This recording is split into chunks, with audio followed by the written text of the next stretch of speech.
Assalamualaikum warahmatullahi wabarakatuh. Perkenalkan, nama saya Eni Davriani dari Prodi PG PAUD semester 5 dengan mata kuliah Manajemen Pendidikan Anak Usia Dini, dosen pengampu Ibu Rita Aryani, MM. Di sini saya akan menjelaskan mengenai manajemen pemasaran PAUD. Pengertian manajemen promosi.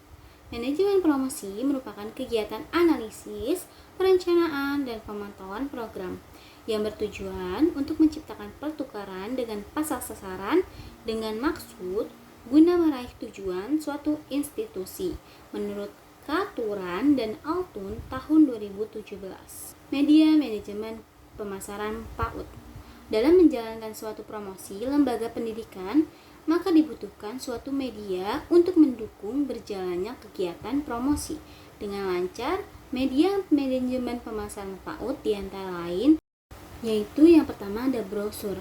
Brosur adalah selembaran kertas yang berisikan profil lembaga PAUD yang dipromosikan. Profil kelembagaan mencakup nama lembaga, visi misi, moto, program pembelajaran, program tambahan, daftar tenaga kependidikan yaitu guru, agenda, biaya pendidik, dan lain sebagainya. Yang kedua ada poster. Poster merupakan salah satu media pemasaran yang dapat juga digunakan untuk memperkenalkan lembaga pendidikan PAUD kepada khalayak. Poster dan brosur memiliki persamaan, meskipun terdapat beberapa perbedaan, yaitu sama-sama berisi tentang profil lengkap lembaga PAUD yang dipromosikan. Hanya saja poster berukuran lebih besar daripada brosur. Yang ketiga ada iklan cetak. Iklan adalah berita pesanan untuk mendorong, membujuk khalayak ramai agar tertarik pada barang dan jasa yang ditawarkan. Kemudian ada strategi pemasaran PAUD. Strategi pemasaran adalah sebuah pola pikir pemasaran yang akan dipakai untuk mencapai tujuan pemasaran suatu perusahaan.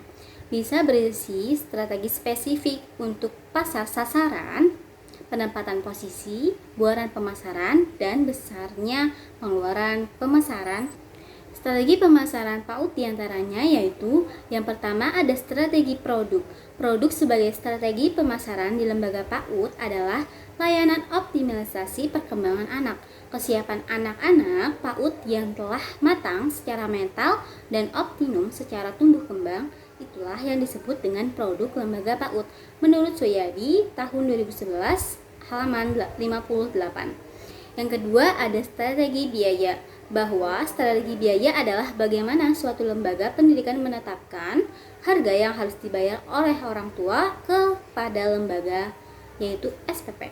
Sebagai pengelola harus dapat memperkirakan dengan cermat agar lembaga pendidikan harus tetap bagus dari program pelayanan pendidikan, tetapi juga dengan harga yang sesuai untuk target marketing. 3 ada strategi distribusi. Dalam konteks PAUD, strategi ini adalah pemindahan seluruh komponen PAUD, yaitu guru, letak bangunan, sarana, prasarana, langsung kepada konsumen. Artinya, strategi distribusi antara perusahaan atau industri berbeda dengan strategi industri pada lembaga PAUD. Menurut Suyadi, tahun 2011, halaman 60. Elemen utama meningkatkan manajemen pemasaran.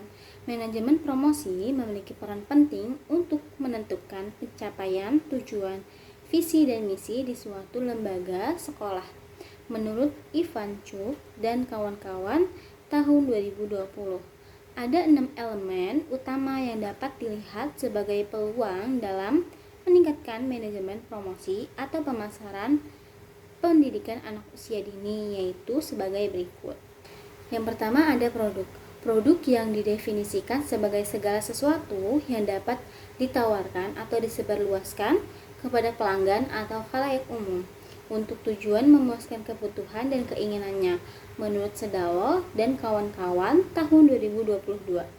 Yang kedua, lokasi adalah tempat sekolah yang memiliki peranan sangat penting karena lingkungan tempat pelayanan disampaikan merupakan bagian dari nilai dan manfaat yang dirasakan dari pelayanan yang memiliki peran utama dan penting sebagai pertimbangan dalam menentukan pilihan. Menurut Wilson dan Carl Sloan tahun 2016.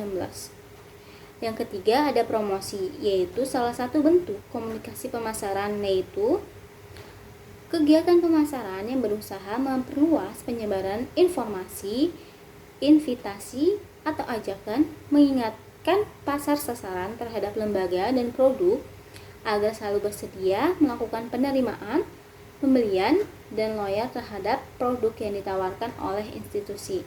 Menurut Safira Amelia dan kawan-kawan tahun 2019. Kemudian yang keempat adalah people atau target. Dalam pemasaran jasa, people merupakan aset utama yang berfungsi sebagai penyedia layanan yang sangat mempengaruhi kualitas layanan yang dihasilkan kemudian diberikan pada pengguna layanan atau konsumen. Menurut Afriani dan kawan-kawan tahun 2019. Kelima ada bukti fisik, adalah komponen yang termasuk dalam bukti fisik, yaitu lingkungan berupa fisik, peralatan dan perlengkapan, logo, warna, dan barang-barang lainnya yang digabungkan dengan pelayanan yang diberikan seperti tiket, sampul, label, dan sebagainya. Menurut Sidik dan Naimah tahun 2021. Kemudian yang terakhir ada dalam konteks pelayanan pendidikan, proses adalah proses pendidikan yang mendukung terbentuknya kegiatan belajar mengajar dengan tujuan untuk membentuk produk atau lulusan yang diinginkan. Dapat disimpulkan yaitu manajemen pemasaran adalah sebuah usaha untuk mengatur, mengelola, menargetkan konsumen untuk memasuki lembaga pendidikan ketika memasuki ajaran baru sebagai titik awal acuan untuk mencapai tujuan pendidikan, terutama pendidikan anak usia dini. Sekian yang dapat saya sampaikan.